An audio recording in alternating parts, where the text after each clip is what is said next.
तो चलिए अब बुलेटिन की शुरुआत करते हैं और सबसे पहले एक बड़ी खबर आपको बताएं। खबर है राज्यपाल की पुस्तक से जुड़ी विवाद की।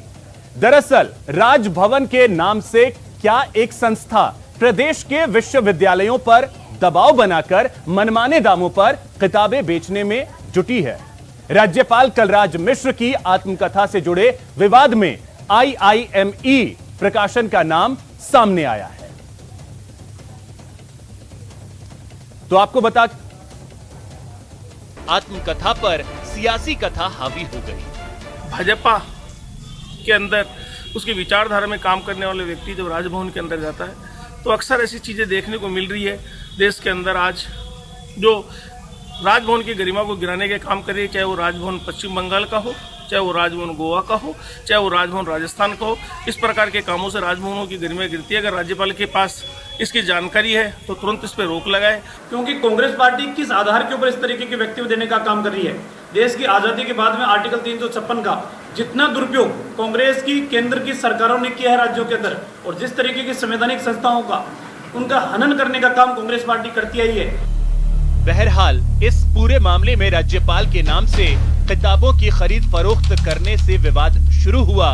ऐसे में सवाल है कि IIMC संस्था के खिलाफ क्या खुद राजभवन भी कोई कार्रवाई करेगा, जो राजभवन का नाम लेकर विश्वविद्यालयों को जबरन किताबें और बिल थमा रही हैं। महेश दाधीच, न्यूज़ 18 राजस्थान, जयपुर।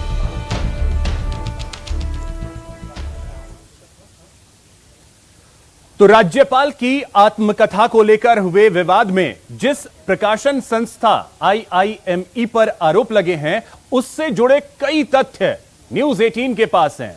IIME पहले भी राजभवन के नाम पर लाखों की किताबें बेच चुकी है। संस्थाओं को पत्र लिखकर IIME पर किताब खरीदने के लिए दबाव बनाने का भी आरोप है। इसके बारे में और अधिक जानकारी दे रहे हैं सहयोगी महेश दाधीच। प्रदेश के जिन कुलपतियों को ये पुस्तकें मिली, वे इसे लेकर के चिंता में थे कि आखिर इसका मूल्य किस प्रकार से और किस मद में चुका है, क्योंकि RTPP एक्ट के तहत पहले से ही खरीद फरोख्त के नियम तय है। लेकिन ये जो संस्था है जो कि IIME कहलाती है, और इस संस्था ने ही जो तमाम प्रदेश के कुलपति हैं उनको जबरन किताबें थोपी थी और उन किताबों का मूल्य जो है एक बिल के जरिए वहां पहुंचाया था। इस संस्था के बारे में आपको थोड़ा सा बता दें कि 32 से 35 किताबें अभी तक छापने का ये दावा करती है।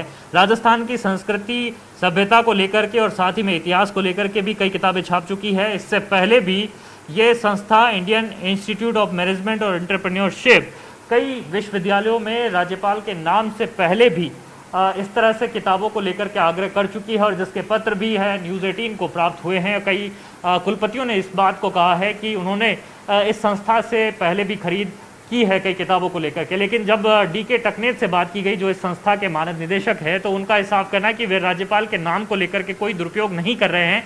हालांकि उन्होंने इस बात को जरूर स्वीकार किया है कि जो भी कुलपतियों को किताबें पहुंचाई गई थी वो उनके कर्मचारियों द्वारा पहुंचाई गई थी, उसमें राज्यपाल की कोई भूमिका नहीं है। लेकिन क्या राजभवन द्वारा उनके खिलाफ अब कोई कार्रवाई की जाएगी? तो इसी खबर पे और अधिक जानकारी के साथ सहयोगी महेश दाधीच इस वक्त हमारे साथ जुड़ रहे हैं। सीधे जयपुर से उनके पास चलते हैं और विस्तार से जानकारी हासिल करते हैं। महेश, समझना यह चाहेंगे कि लंबे वक्त से ये चीजें ऐसा लग रहा है कि हो रही थी और इसकी जानकारी किसी को नहीं।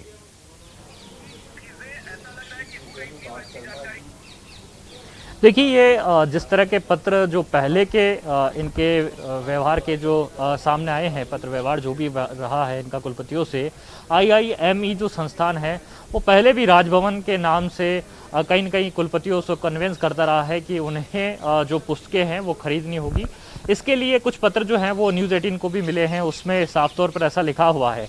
जो अभी महत्वपूर्ण मुद्दा जिस तरह का राज्यपाल की जो निमित्त मात्र हूँ पुस्तक का है, उसमें खास तौर पर ये कई सवाल खड़े होते हैं कि आखिर 4000 रुपये की पुस्तक की जो कीमत तय की गई थी वो किसके कहने पे तय की गई, और दूसरी बात, अगर कीमत तय थी तो उसको पुस्तक पर क्यों नहीं अंकित किया गया, किस हिसाब से ये जो बिल है वो कुलपतियों को थमा दिए गए। जो 5 पुस्तकों का जिक्र जो उसमें किया गया, वो किताबें आखिर कुलपतियों को क्यों नहीं दी गई?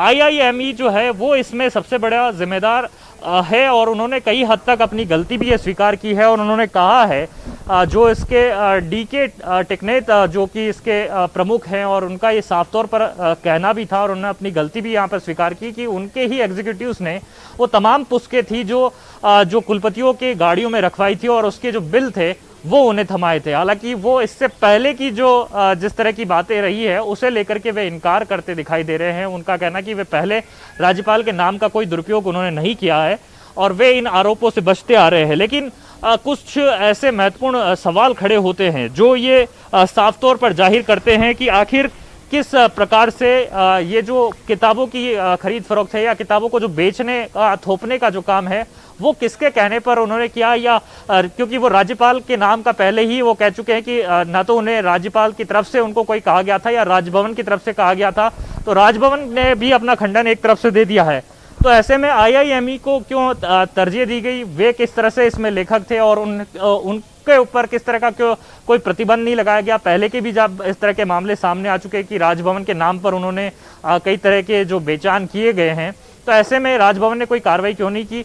अभी ऐसे में कई सवाल जो है IIME और DK टिकनेत पर भी खड़े हो रहे हैं। साथ ही में कई ऐसे मसले हैं कि जिनमें कि 27 कुलपतियों की जो गाड़ी में 54 कार्टन रखे गए थे, उसमें सवाल ये है कि महेश एक चीज और, DK टिकनेत जो हैं वो इस बात को स्वीकार कर रहे हैं, लेकिन अब आगे क्या? क्योंकि आप किसका इस्तेमाल कर रहे हैं, किनके रसूख का इस्तेमाल कर रहे हैं, इसको भी ध्यान में रखने की जरूरत है। तो अब आगे क्या?